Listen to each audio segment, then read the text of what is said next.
Number 1, Life of Brian, 1979, an English comedy by Monty Python. Life of Brian caused a scandal in the Catholic religion. Brian is closely linked to Jesus Christ as he was born on the same day, at the same time, creating accusations of blasphemy. The group claims that they do not want to make fun of God but rather of religious practices and fanaticism. The film was finally released in cinemas and was a real success despite protests from many religious people. Number 2, Le Mépris, 1963, Jean-Luc Godard's masterpiece. The actors originally approached for the film did not appear on screen. Brigitte Bardot and Michel Piccoli played the couple and the producers were against Godard. One of them eventually insisted on adding a nude scene of Bardot after the shooting, so she appeared on screen naming all the parts of her body to her husband. It is this scene that ultimately became the most cult in the film.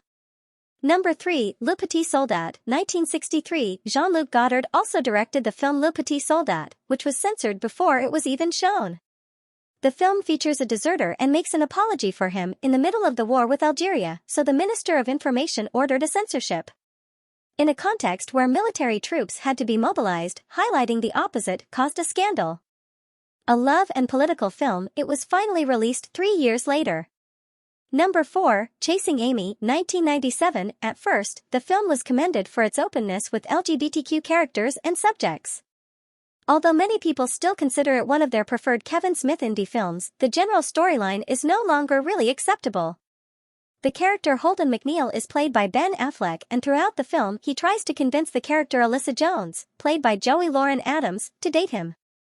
The problem is that earlier in the movie, she comes out as lesbian. When she finally agrees to go on a date with Holden, he is glowering over her romantic history. Although the film does portray him as the antagonist in this sense, it is a tone-deaf subject for today where all sexuality should be celebrated. Number 5, Pocahontas, 1995. This Disney classic is about the first contacts that were made between Native Americans and the first white people to arrive to Native American lands. It portrays a romance that takes place between Pocahontas, a Native American woman, and John Smith, a white foreigner. He is with a crew of sailors and the film is an absolute whitewashing of the conflicts that Native Americans had with white colonizers. Pocahontas was controversial when it was released in 1995 because of serious altercations the company made regarding the accuracy of the story in real life. All of the information exists for anyone looking to understand the extent of the issues, it just requires a simple library or internet search. Number 6, The Nun, 1967, a film adapted from Diderot's La Religieuse. It was problematic from the start because of its relationship to religion. The film was almost never released in cinemas because of pre-censors linked to its blasphemous character. Some Catholic associations considered the film dishonorable for nuns and the government decided to censor it. A battle between politicians and artists ensued. The film finally won its case and was shown in the cinema. Number 7, 16 Candles, 1984. These films, deemed Brat Pack, created by John Hughes, are typically considered to be classics of the 1980s. Yet if 16 Candles were to be made today, it would never be accepted as a film. Although the film has a lot of attitudes regarding sexuality that wouldn't fly today. It also would need to be entirely remade in terms of the depiction of the character, Long Duck Dong. He was played by the actor, Gede Watanabe. The depiction of his character came with the most horrendously insulting stereotypes of the Asian community. Many people were very outspoken about the portrayal of the Japanese exchange student.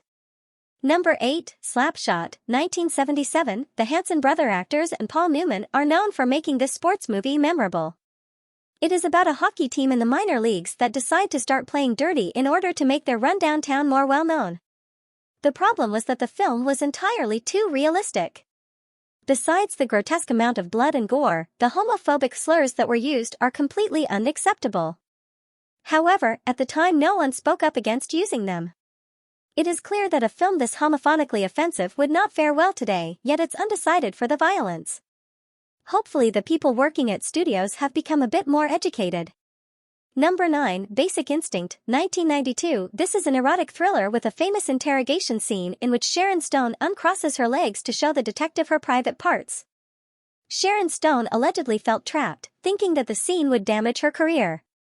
The Motion Picture Association of America voted to rate the film as no viewers under the age of 17 allowed.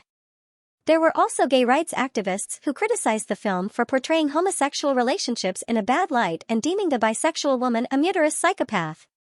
Number 10, Man Bites Dog, 1992. This film is a Belgian black comedy that has a censored poster with a shot of a dummy filled with blood. In the film, there are jokes about rape, little Gregory, and child murder. At the time of its release, it was banned in Sweden and Ireland and had an NC-17 rating in the United States. Much of the controversy surrounding the film was about the overall message. Was it merely a grotesque display of violence or a representation of degraded societal values? People advise seeing for yourself because you can only be desensitized if you watch it. People think that all of the censors prohibit you from forming your own opinion. Why would you want to anyways? For such cool and interesting information, subscribe and like our top most Sing English channel and page. Thank you for watching.